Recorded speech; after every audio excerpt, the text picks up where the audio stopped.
तो प्रसंग आप सब के बीच में उहे उठल बा। दैतराज दनु के दूगो वीर पुत्र रहले राम करम हो जेकर नाम बा जगत में।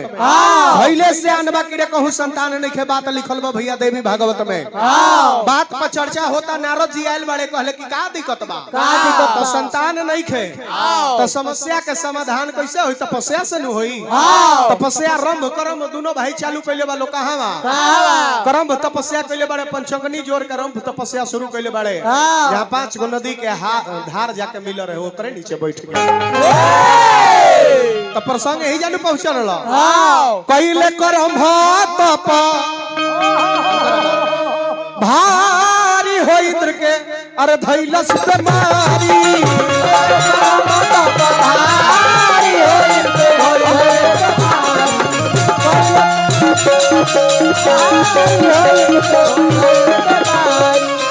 देवता के राजा इंद्र भगवान रहले। जब दोनों भाई घनघोर तपस्या शुरू कइलस लो त इंद्र के बुझाइल गेल हमार सिंहासन छीन काली है सका। ई बात उनका मन में बैठ गल, मारे का प्लान कर लेली। कइले प्लान जान मारी चल दी हले।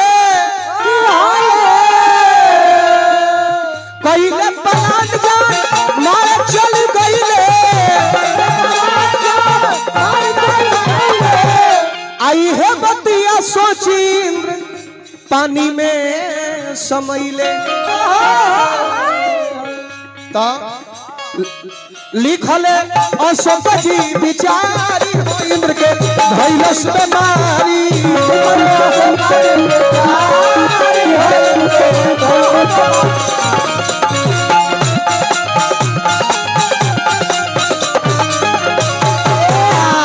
बहुत सुंदर तपस्या करता लोग इंद्र भगवान के टेंशन धैले बा कहीं हमार सिंहासन मत छीना जाए। घरियार के रूप बना करके पनिया में गल बड़े, पनिया में रंभ करम के मार देता रे। आ रंभ है तले पचगनी पर तपस्या में लीन बा। आके नारद बाबा कहले कि रे तपस्या के फेरा में बड़े आ तले तोरा उना भाई के जान चल गई। कलस का भाई के जान चल गई। ई कैसे तो घरियार के रूप बना के आ इंद्र जा करके तोरा भाई के मरले बड़े। कलश की बेटा मांगे खातिर तपस्या करत रहनी है। एगो भाई के जान चल गई। कहता तप सब बेकार, धन दौलत सब बेकार बा। का करब हम जी के जब हमार भाईये नहीं थे। भाई के लसवा का देखले बड़ा मोहम्मद आइला लागल बा ओकरा। रोता कहता भाई रे हमारा तन के तू अरे रहल पर छाही भाई छोड़ के कहां गईला।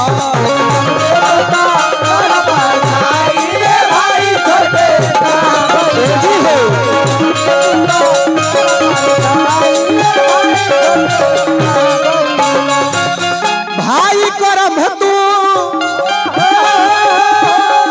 तप कइले तना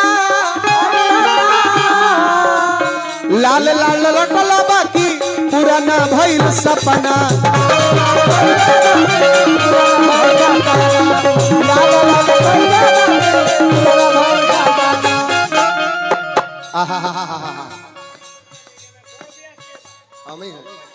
हम है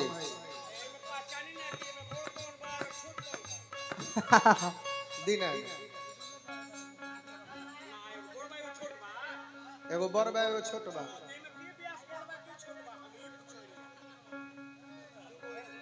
नेपाली पैसा चला डिस्टर्ब मत करा भैया हाय बड़ जा ना चली। भालो भालो भालो भालो भालो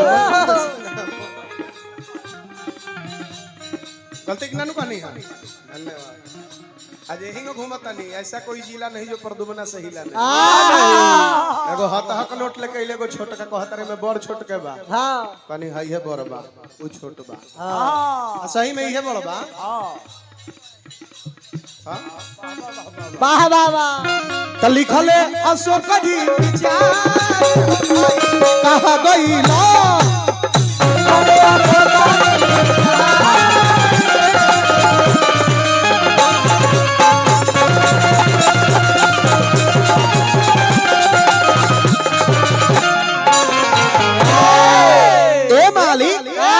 मरे के प्लान कइले बा हाँ कि भाईये नहीं खाता हम जी के का करब का करब? जैसे चलता मरे खातिर तले अग्निदेव प्रकट हो जात रहा हां राम कहां कलश के मलिका तपस्या दोनों भाई करत रहनी हस पुत्र के प्राप्ति खातिर लइको ना भई अभी ना लइके भइले भाई एगो मर गई जी के का करब हमहू मरम कहले ना ना तारा वरदान मांगे के पड़ी हम तारा तप पर खुश बानी बानी बोला तारा का चाहिए क्या चाहिए कहले की खुश बानी हाँ राजन यादव जी के ओर से 20 रुपए का पुरस्कार नमस्कार आशीर्वाद के प्रतीक्षा जय हो कहले की का त कहता रहम का हे हो ब्रह्मदेव जदि हर्षित बानी हमारा पर एक गोछा हबाट मनवा में बरके तो ऐसन एगो पुत्र दी कि त्रिलोक में न जोरा लागे अगदी छोड़ी भागी जा सो इंद्रदेव डरी के कल के जा यो मस्त जा तार लइका बलशाली होई वो लइका के कोई नहीं के मार सकत लेकिन एगो कुंवारी कन्या से बचा के रखी हो कल के ठीक बा वरदान देला के बाद फिर रोम सोचत किलो ना वरदान देवे खातिर दे देले अग्निदेव लेकिन हमार बियाह भइले नहीं आखिर होई तो कैसे लइका होई कैसे होई फिर पूछा तारे सवाल कइले कि बाबा वरदान हुआ लइका हो के कदनिया लइका के बात तो दूर के बात मेहरारू हमरा होइए नहीं के बियाह भइले नहीं के लइका के तरह होई कहले कि धीर धरा कल होत फजीरे और रास्ता धके निकली हो स्त्रीलिंग में जौना पर नजर पड़ी ओकरे के अपन पत्नी मान ली हो ओकरे से तहार लइका और रास्ता धके रंभ निकलल बा मन में तर्क वितर्क सोच रहल बा कि आखिर होई त का होई के पहला नजर में भेटाई सोचता रे कोई से अरे सजाइब हमसे जरिया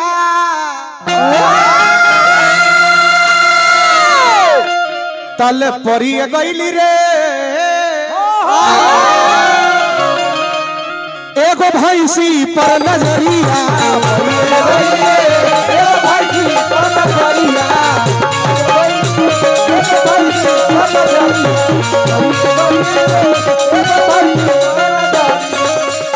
भैंस पर जब नजर पड़ल राम के तो सोचले कि हो बोलो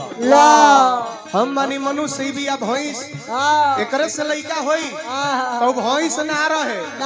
उ राजा के बेटी रहे शराब के कारण महिष्मती बनल रहे भैंसी बनल रहे जब देखली राम के पति मान ली कि है हमार पति बनी है देखली हरम के ऐठेली पोछे अपन घोरी माटी काटेली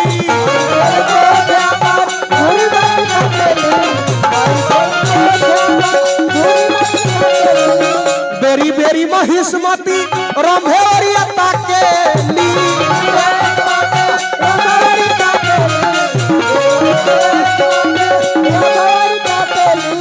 परदुमन परदेसी गाले यही के लचरिया कले पर गईली रे एगो भैंसी पर नजरिया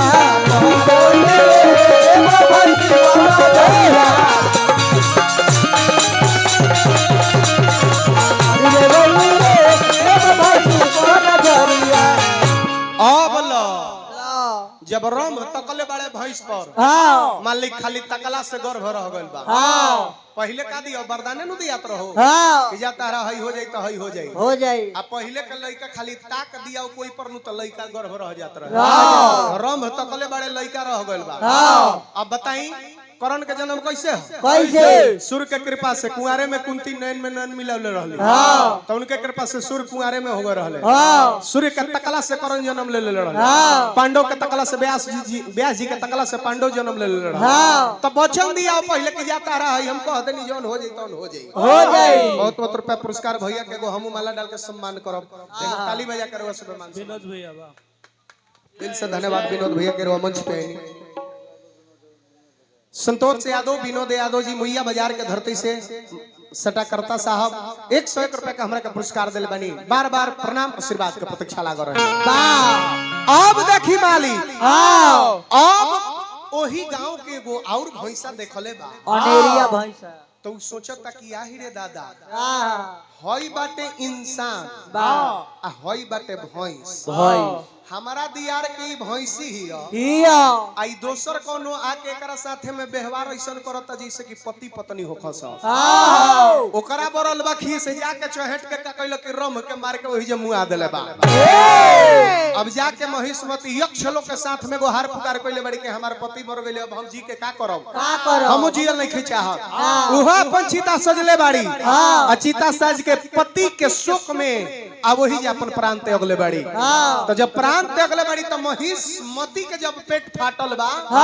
तो महिषा के उत्पत्ति भइल जावना के हमने के महिषासुर कहिले जा आ रंभ के है जंघा फाटल ते से रक्त बीज के उत्पत्ति भइल जौन सयान होकर के शुंभ निशुंभ के सेना बन गई लोग आई जौन महिषासुर रहे कटार लेले भइल बा आ बचपने से चल देल कहवा पर्वत पर तपस्या करे खातिर जाके ब्रह्मा जी के सर 10,000 वर्ष तक तपस्या कइले बा मालिक तपस्या पर ब्रह्मा जी खुश होकर कहले कि हम तोरा पर खुश बनी मांग वरदान तोरा का मांगे के बा महिषासुर कहला कि वरदान देना चाहते हैं तो आप हमें यही वरदान दीजिए मैं त्रिलोक विजेता बनूं और मुझे इस धरती पर कोई ना मार सके कहले कि चुप कोई ना मार सके धरती के नाम हम मृत्यु लोग के जेल बकरा जाए के बा तते कैसे अमर हो जे अमर वर्तु के वरदान तोरा के कैसे दे सकेला लेकिन तपस्या कइले बारे तब पर तोरा खुश बानी हम जो तोरा के वरदान देता नहीं कि तोरा के तीनों त्रिलोक में कोई नहीं खे मार सकत कोई तोर दे हाथ नहीं खे धर सकत लेकिन एगो कुंवारी कन्या से ते बच के अब लागल हंस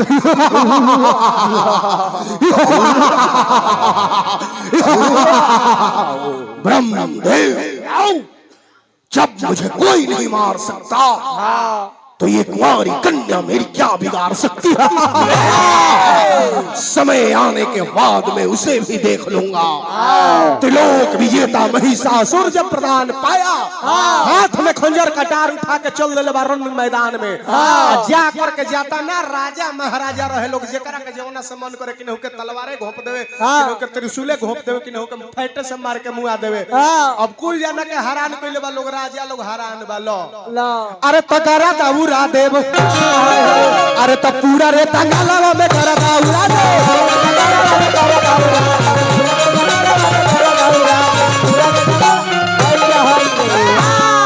कहता नहीं सुना राजा हमार बतिया बात नहीं मन बत होई दुर्गतिया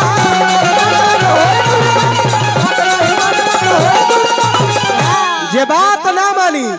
तो यही जो हम फेरे से काट के मुआ दे मैं पूरा मैदानवा में तो करा था पूरा मैदानवा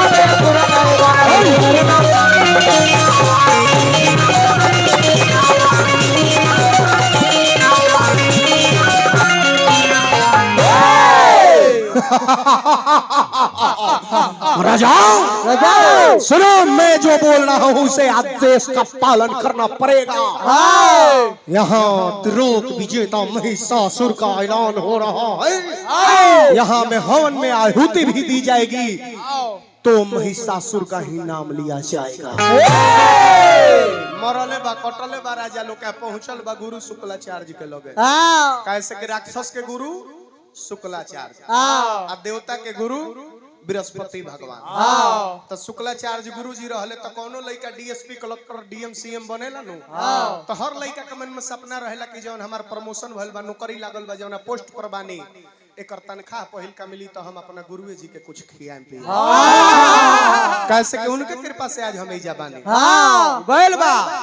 गुरु जी के प्रणाम कइले बा आ कहता गुरु जी कर जोरी पूजिले अरे चरण माए बाबा अरे मान जैती हमरो कहना ए बाबा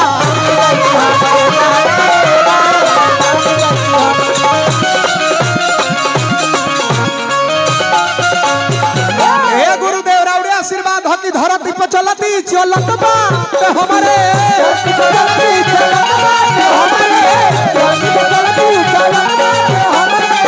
रौरे देवल हा ध्यानवा ए बाबा अरे मान जैती हमरो कहना ए बाबा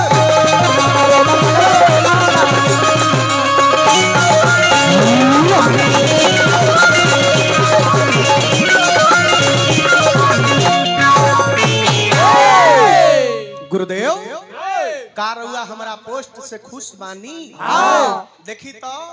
भूमंडल पर एक छत्र राज करता नहीं कि नहु राजा के हम छोड़त नहीं कि कुल जना के मार के परास्त कर दी हले बानी रउआ खुश बानी नु कहले चुप चुप खुश बानी नु केकरा के मरले केकरा के केकरा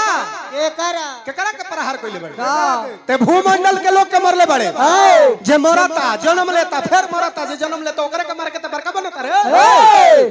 ते जानता रे तोरा बाप के मौत के कारण कहा तोर बाप काहे मरलन काहे तो कहता कि ना तो जाने के कोशिश कर तो कैसे मरले तो तोर बाप के मरे के कारण हो तोरा चाचा के मौत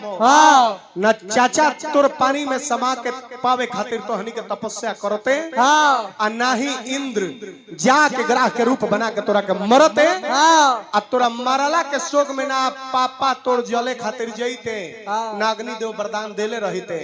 आज वरदान मिलल तो तोरा माई के साथ महिष माती के साथ में तोर पापा समागम के लिए जाना के चलते तोर जन्म भइल बाटे तो गुरुदेव तो हमनी के दुश्मन के दुश्मनू बाजे भूमंडल पर बा भूमंडल वाला दुश्मन ना तोर असली बाप के दुश्मन तोर चाचा के दुश्मन तोर दुश्मन बाड़े तो देवता के राजा इंद्र बाड़े अगर जो तोरा में पावर होखे तो जाके मार के कैपेसिटी होखे तो हाथ से ध के ले के ललकार के सिंहासन पर बैठ के एक छत्र राज करे के बात कर गुरुदेव ये कौन सी बड़ी बात है अभी दूत जाएगा दूत से कहता जो जाके कह दिए कि सिंहासन छोड़ के हट जाओ दूत बैल बजा के बोलता इंद्रदेव की जय हो